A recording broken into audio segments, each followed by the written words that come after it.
Hi guys, it's Elizabeth, and I'm taking a trip to Las Vegas to visit my brother and his family.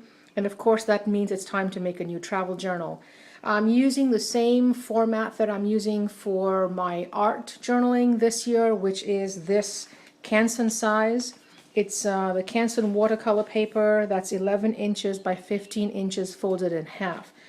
If you take a look at the link I'll post down below, you can take a look at my 2014 journal plans, but that's the bulk of the journal. It's made up of this watercolor paper folded in half. The other thing you'll see as I do a quick flip through the journal will be some pages inside that are colored, and I found that I had this Strathmore colored art paper. I'm not sure what project I got this for, but I had a stack of that left lying around. It's a 12 by 12 paper, and it comes in some fabulous colors. Hold on while I reach around the tripod. So these are some of the colors that comes in, which is just gorgeous.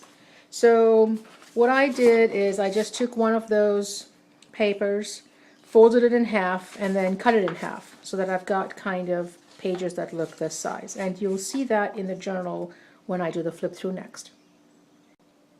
Okay, so this is the journal that I'm taking with me to Las Vegas.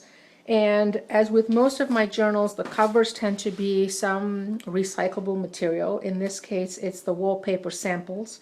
This is what the front cover looks like, the back cover. I like these pages. One, they're free. Two, they're actually pretty sturdy and tend to resist stains and clean up really nicely, if that matters to you. Now, because of the larger size that I'm using, I find that some of my samples are not big enough. They're not wide enough. So what I basically do is I take two pieces. So this is one piece. This was a border that goes with that piece. I just run it through the sewing machine and just stitch it up. So I stitch those two together and it creates my cover. Okay. So on the inside, you'll see a couple of different things. One is you'll see these colored pages that I just talked about that came from the Strathmore art paper. You'll see there's a pocket. This book that I've decided to make is just one signature. I'm only going to go there for a week, so there's no need to have too many signatures together. Plus, it fits the idea that I'm using this year of single signatures that I'm going to bind into some larger book at the end of the year. So here's my pocket. Instead of using my transparency or plastic pockets this time, I kept it simple. Just used an envelope, opened it up on both ends so that I can stick things in. Another one of those colored sheets. Now, this is the other thing you're going to notice in this book. I tend to pre-paint some of the pages so I don't have a big white page looking back at me when I open up my journal. This size in particular, it can be kind of intimidating, that much white paper. So what I did was really simple. When you get catalogs in the mail, especially if it's product catalogs, the designers go ahead and create the layouts of those pages to make them look pleasing to the eye. Don't reinvent the wheel. Get one of those catalogs and use it as a template. Use those ideas to come up with how to divide up your page into pieces that are easier to work in. So what I did is I took some masking tape, just masked out the boxes, and then I painted with some acrylics and some watercolors, just splashed on some yellows, some oranges, some purples, and I think there's a red in there as well.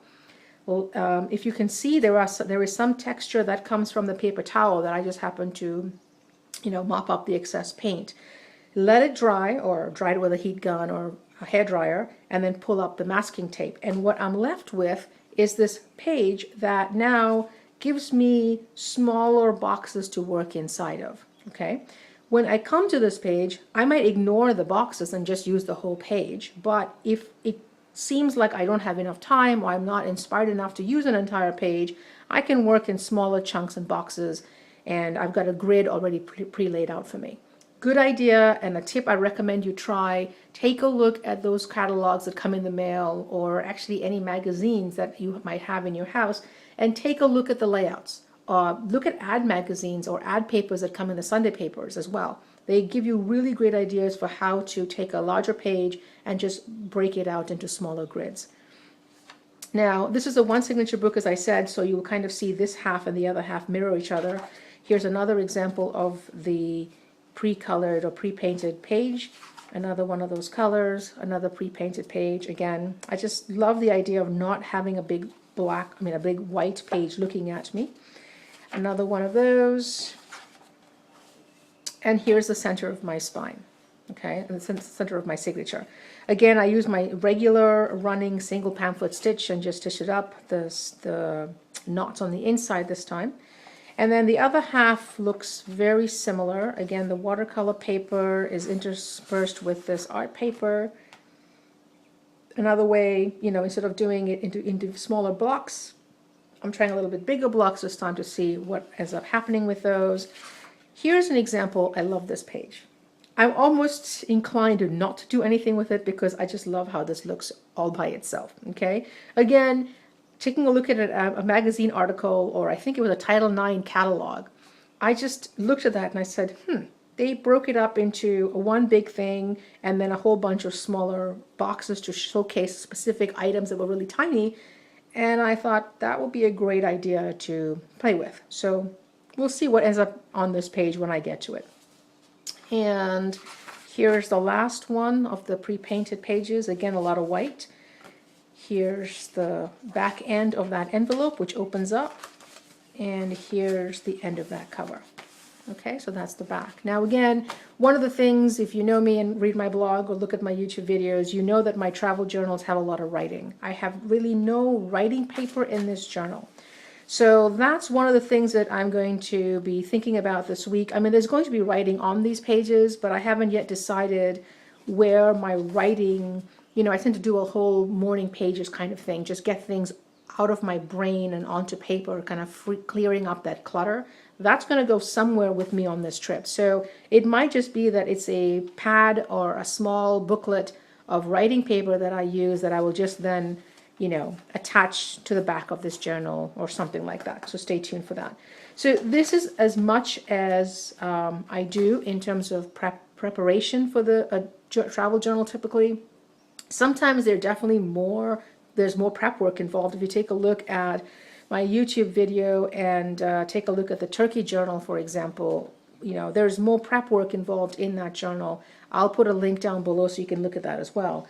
This one, I'm keeping it simple. I'm not going to have as much time for journaling as much, but my nieces and I tend to journal together, so we're going to spend some time playing with our books. And I will do another video of what the journal looks like when it's completed, when I come back from the trip, so stay tuned for that. The other question I've gotten a lot is, what kind of art supplies do you take with you on a trip? Like, what are you taking? You're clearly not going to take everything.